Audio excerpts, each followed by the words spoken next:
GM, everybody. Welcome to what's going to be another great DevNTell.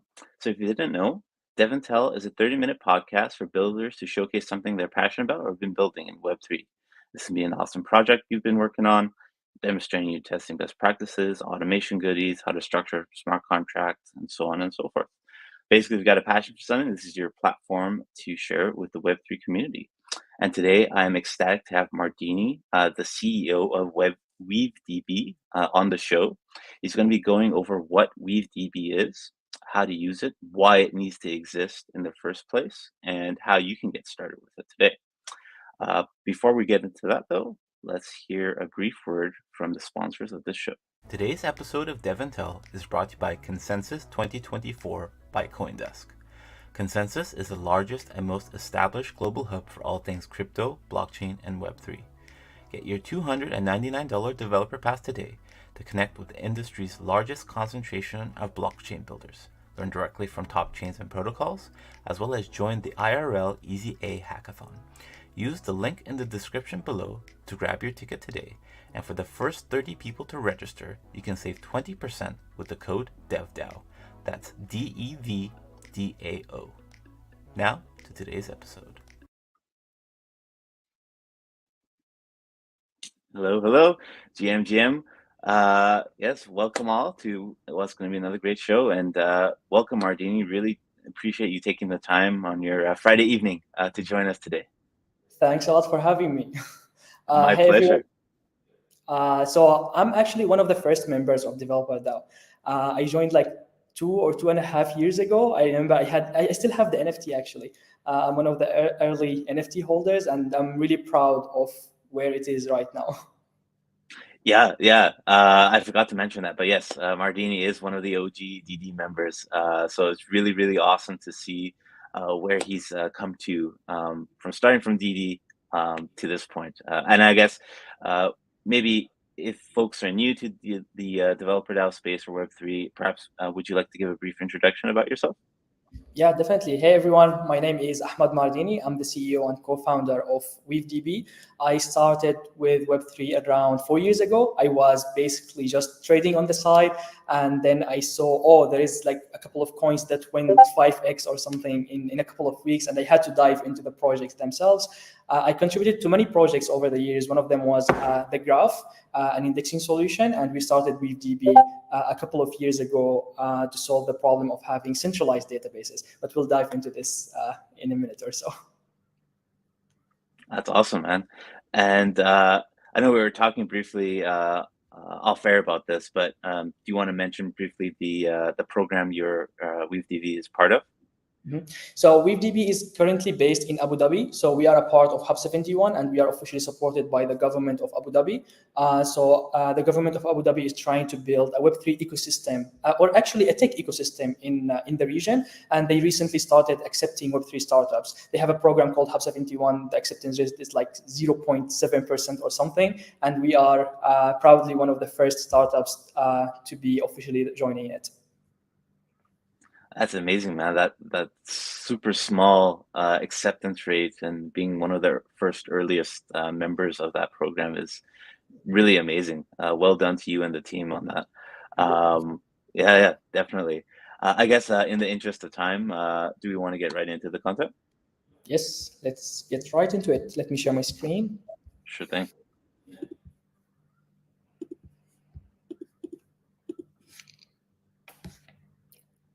Can you see my screen? Yeah, good to go. So I'll dive into the problem, the solution, and then I'll just get right into it, deploy a database, and show you how it actually works. So the main problem we are solving with WeaveDB is that most dApps are using centralized databases. If you are building any decentralized application, your first database of choice would be Firestore by Google, would be MongoDB or any others. And we believe that this is a single point of failure for so many reasons. For example, remember 6 or 8 months ago, we saw MongoDB. MongoDB had a configuration issue, and hundreds, if not thousands, of databases lost access. And we are talking about one of the companies that have the highest amount of resources in the world. So even if they have money, resources, it's still a single point of failure. The database manager can shut down at any point in time. The service provider can change the prices at any point in time. And also, if you want to give access to other developers, you need to give them specific permissions, because after all, it's not public. And no one has built a fully decentralized database before, because all blockchains are not practical enough to build databases on top. You need to ensure 1 millisecond finality per transaction, and you need to have asset properties on top. So you have to ensure atomicity, consistency, isolation, and durability, and that can't be done simply on any blockchain. They are really expensive, and they are really slow, even when we talk about layer 2 solutions.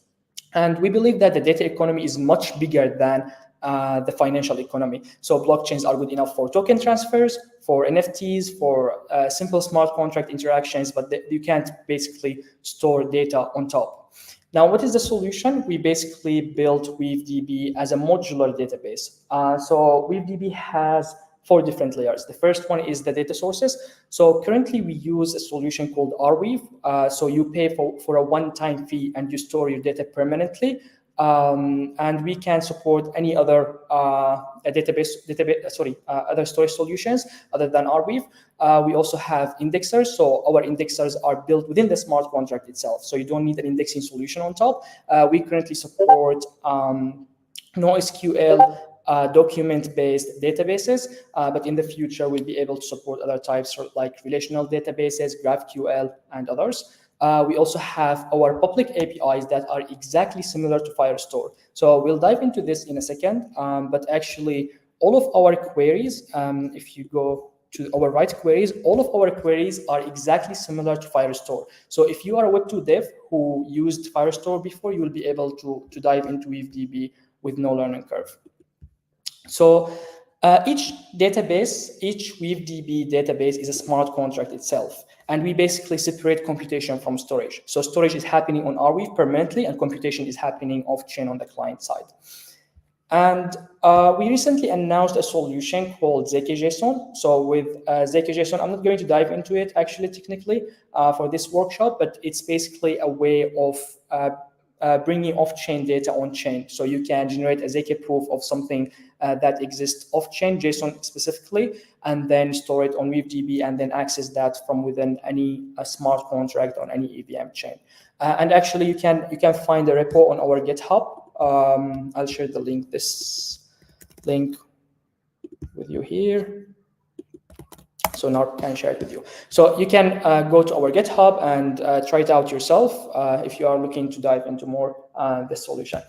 So we actually have our console here. You can go to console.weavedb.dev to deploy your first ever database without writing a single line of code. So what you can do is basically connect with DB and then click on deploy. So WeaveDB is built on Rweave, but we support any wallet. So you can use any EVM chain. And I'm just going to connect my MetaMask, and then I'm going to click on deploy database instance. So if you give it a second or two, you can see here that I deployed a database. It took us 1 second to deploy. And then if you click on the transaction ID, you can find more info about that database. So you can go here to initial state. You can see here that this is the address of the owner. This is my wallet. Please don't try to hack me or anything. So this is the owner wallet, but everything is empty because we didn't do anything with the database yet. And you can see the version of the database right here. If I go back to my console, you can see here I have to sign into my database. So signing into the database, you can use even your lens handle that is on the same wallet you use to deploy the database. But I'm going to use my EVM wallet right here, and I'm going to sign this transaction. So you do this once only for the first time, and then all of the future transactions will be using the same key. So now I deploy the database right here, and I signed into this database. What I'm going to do next, so as you know, with any NoSQL database, you have the structure of first you have the database, then you have a collection under it, and then you have multiple documents under the same collection, and each document can have like whatever data you want to store in your database. So what I'm going to do here, we have this collection.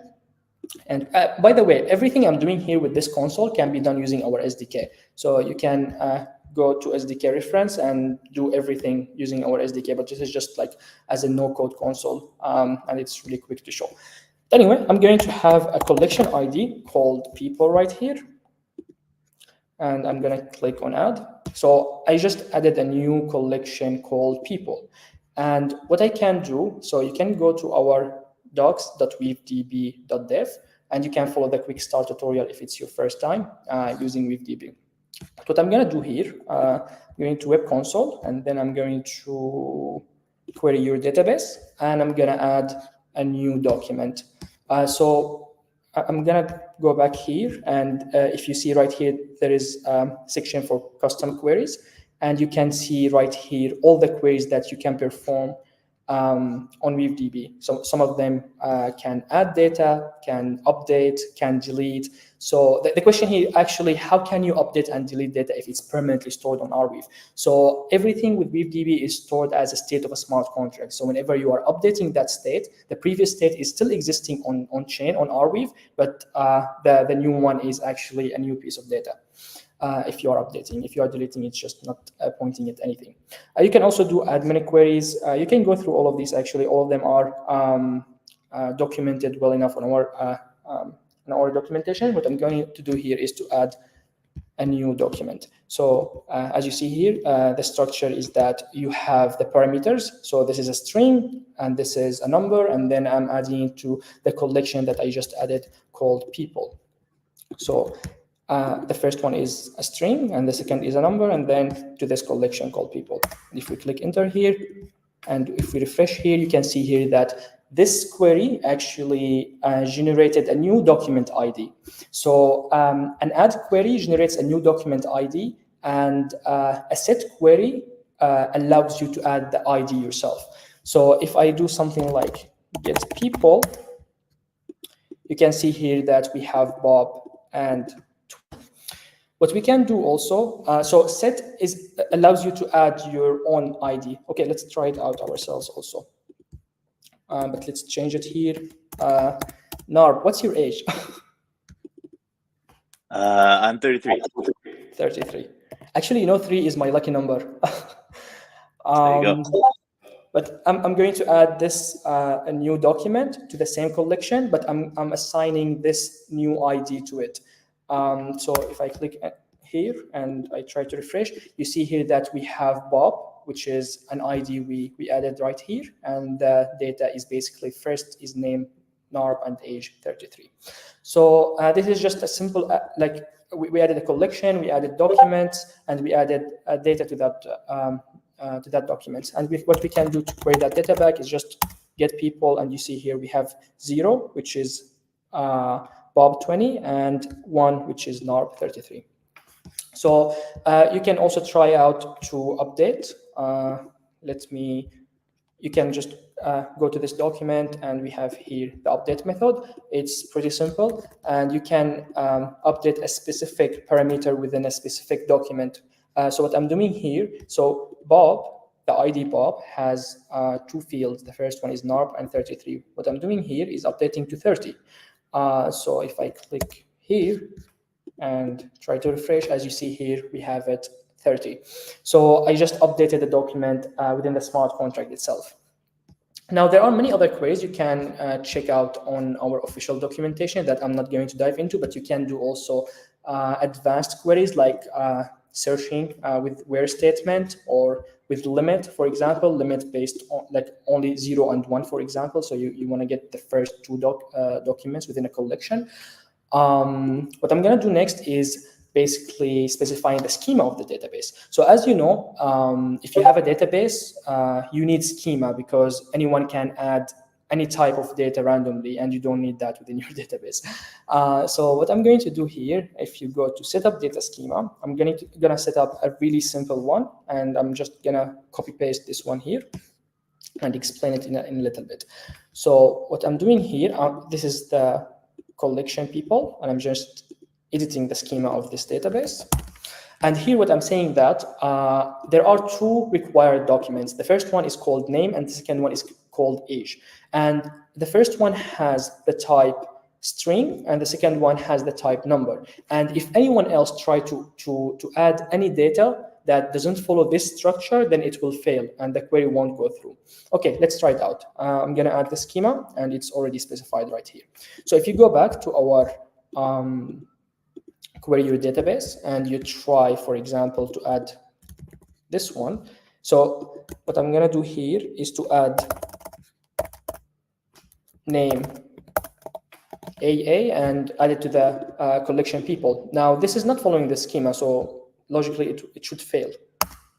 As you see here, it's saying invalid schema because it's not following the structure of my database. But if I do something like age, sorry, there should not be a space, age 12 people, then it's added. And if I go back to my data collection and I refresh, you see here we have a new document. So specifying a schema of a database is really, really, really important.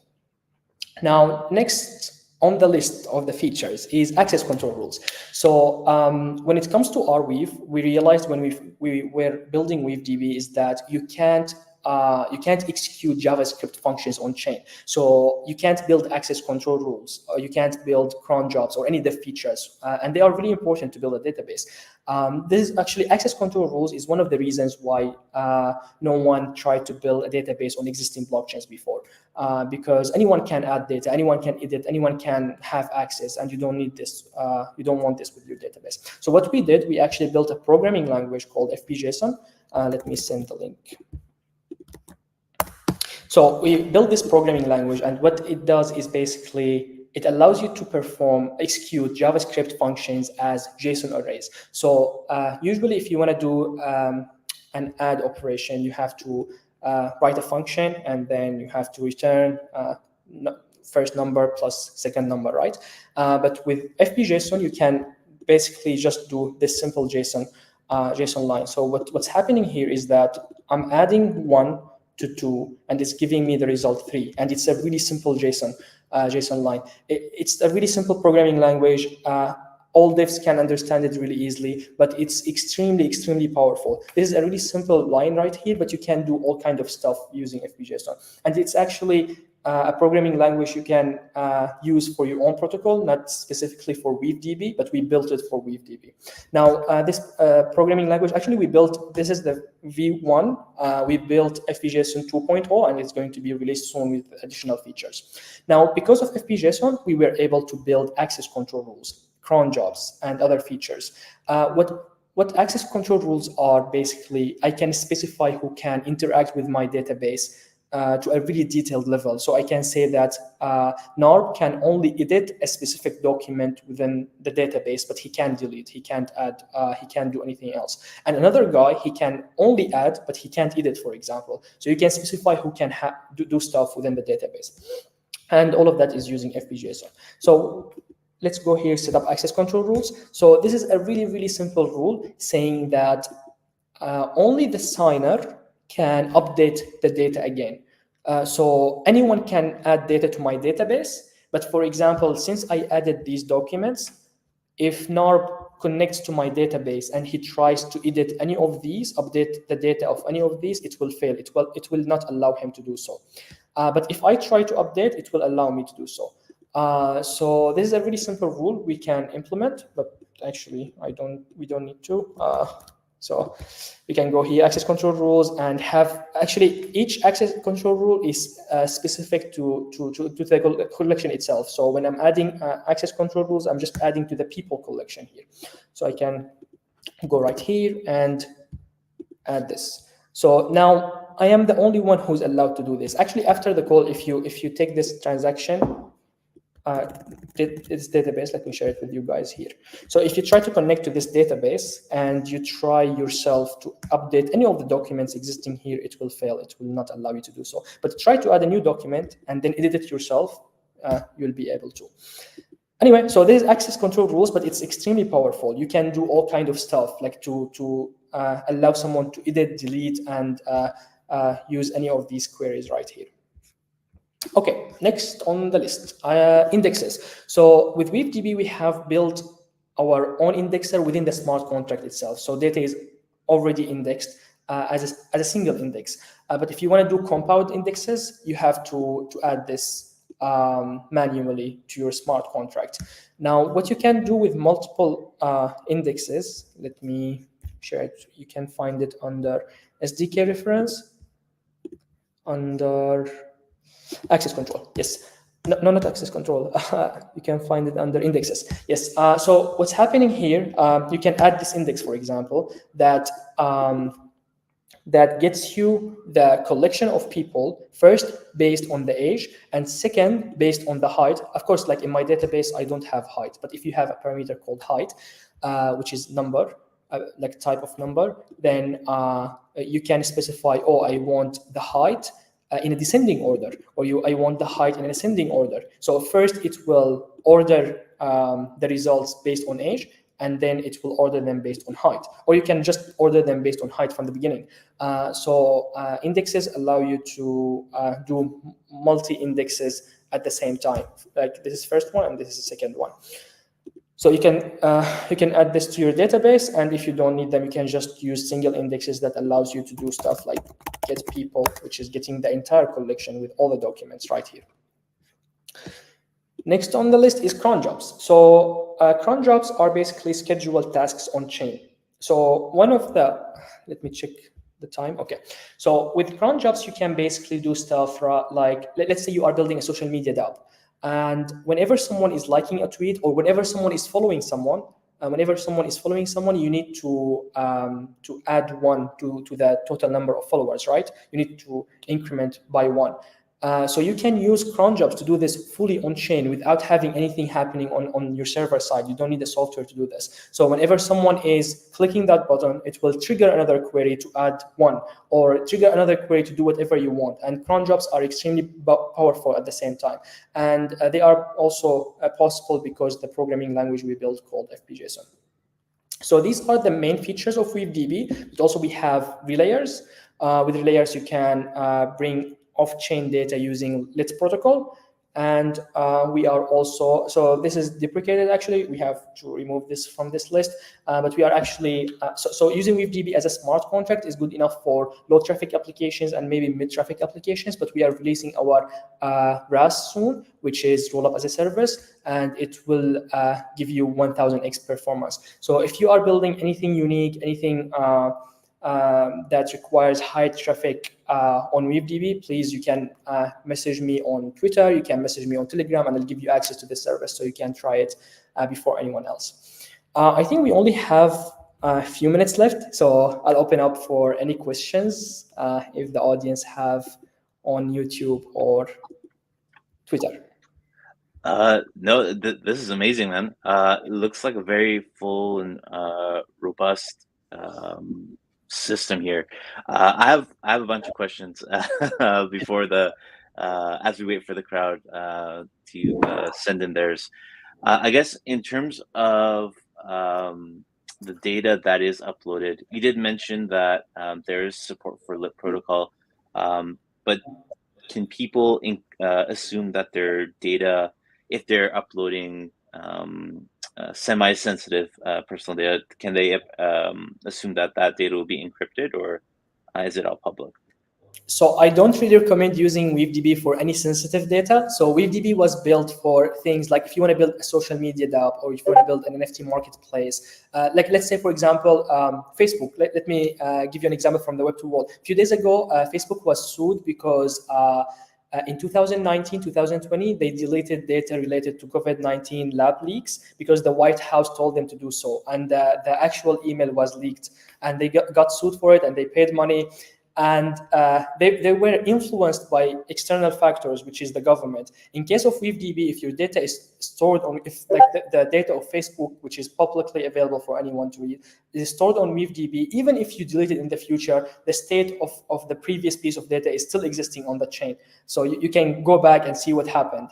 So WeaveDB is built for such use cases. If you want to store sensitive data, I still recommend using like a private database, Firestore or MongoDB, but you still can use also LIT protocol to encrypt data before putting it on WeaveDB. Cool. Good to know.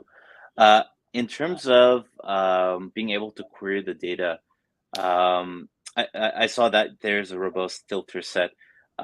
is that all powered mostly by the tags, the tag feature on Arweave, or did you build a custom solution there? So we built a custom solution, which is a B+3 within the smart contract itself. So the index is integrated within the smart contract itself. So this is if you use WeaveDB as a smart contract, but with our RAS, which is coming soon, we have also a caching strategy on the node side, which is going to make your queries much faster than using the SDK itself. Interesting. So you actually built the extra data structure in the smart contract. Very clever. Well done. And when people are uploading data or updating data, are they paying from their wallet, or are you funding that? So currently, everything is subsidized on our side and the Warp smart contract side. So the Arweave team is paying for everything. In the near future, they will need to pay per query. I see. So And then, fees. Yeah. Do you have a approximate value in mind in terms of what a average transaction would cost? So we are trying to work on this, but not yet. But it's going to be really cheap. It's like 0.701 per transaction, but it also depends on the size of your data. Gotcha. That's awesome, man. I guess, have you seen any notable projects start to use WeaveDB recently, or any interesting ideas that have come up? Yes, so we actually had so many interesting ideas that were built on WeaveDB. One of them it was recently a gambling platform, and second was a music NFT marketplace.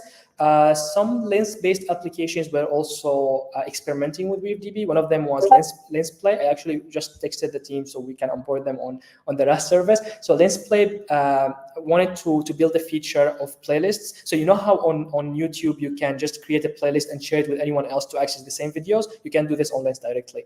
So LensPlay built this feature on WeaveDB. And anyone can add to the playlist, and you can have access control rules specifying who can add to this playlist, and then anyone can read from this. So any other dApps on Lens protocol can read from the same database. I think this is a really powerful feature when it comes to social media dApps. I think none of them are currently supporting all the features required to build something that competes with Web2 social apps. Others would be, there is actually an NFT.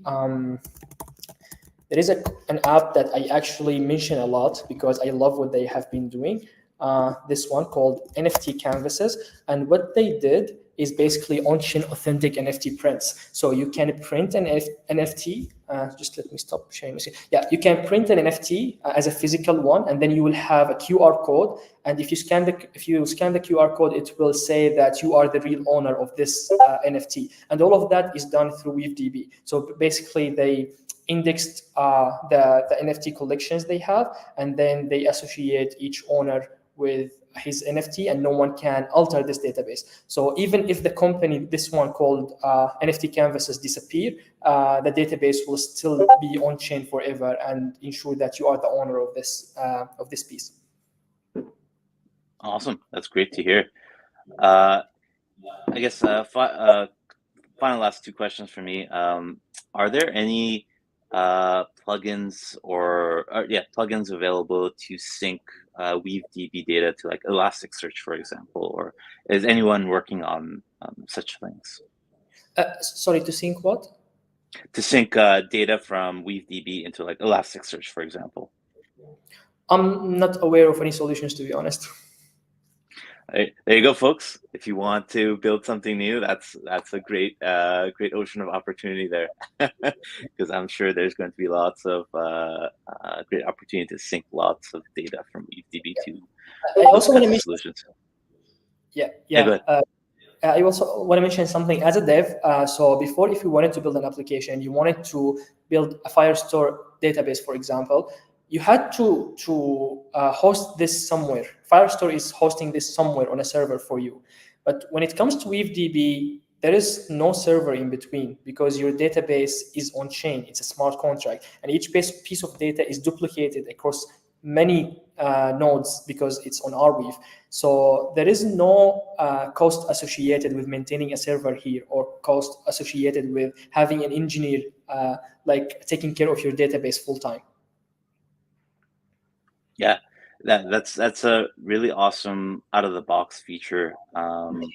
Just having that distributed data out of the box without any sort of configuration, really. I think it's a small little fact that a lot of folks kind of take for granted.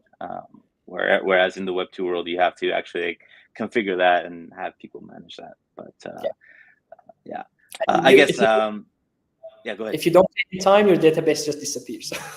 That's right, exactly, and that's no one wants to go through that. Believe me. I guess before we leave off today, what would you recommend is the best way for folks to get started with WeaveDB today? So I guess if you can go to our official documentation, we have few examples you can follow, but it's pretty easy to just go through the quick start tutorial. It's literally a 5-minute tutorial. You will deploy database, download the SDK, and just start building. If you have any questions, we have our Discord server. You can just jump right in and ask your questions. We have support 24/7. If you want to ask me like questions directly, you can even message me on Twitter. I'm pretty responsive 24/7. Twitter, Telegram. I'm Mardeni01. So same name on the screen, 01. Excellent. I was just going to ask you how people can get in touch with you. So that's I love that. Yeah. So and all that information on how to contact Mardeni and the documents as well, and all the links that I shared will be on the YouTube description. So you can use that as a reference going forward.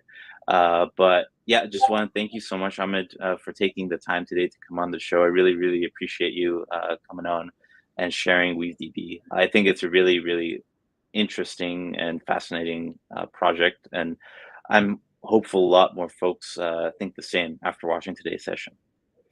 Thanks a lot for having me. It's a really great show, and I love what Developer DAO has become over the years. Actually, please let me know if I can help in any other way. Like, I'm a member, but I know that for the last 1.5 years, I didn't do anything. So if I can help in any way, please just reach out to me. You got it, man. Yeah, we love that. And I guess before people leave the show today, I want to share with everybody a QR code for you to scan to claim your NFT for being a attendee today on DevNTell. So what you want to do is scan this code to your regular QR code scanner, fill out the form, and you'll be airdropped a NFT on the base network within a couple of days, highlighting your attendance on today's show. So you'll have, let's say, an hour and a half from now to be able to fill out that form before it closes up. And with that, just want to wish everybody a very happy Friday, happy weekend, and that we will see you back here next week for another great episode of DevNTell.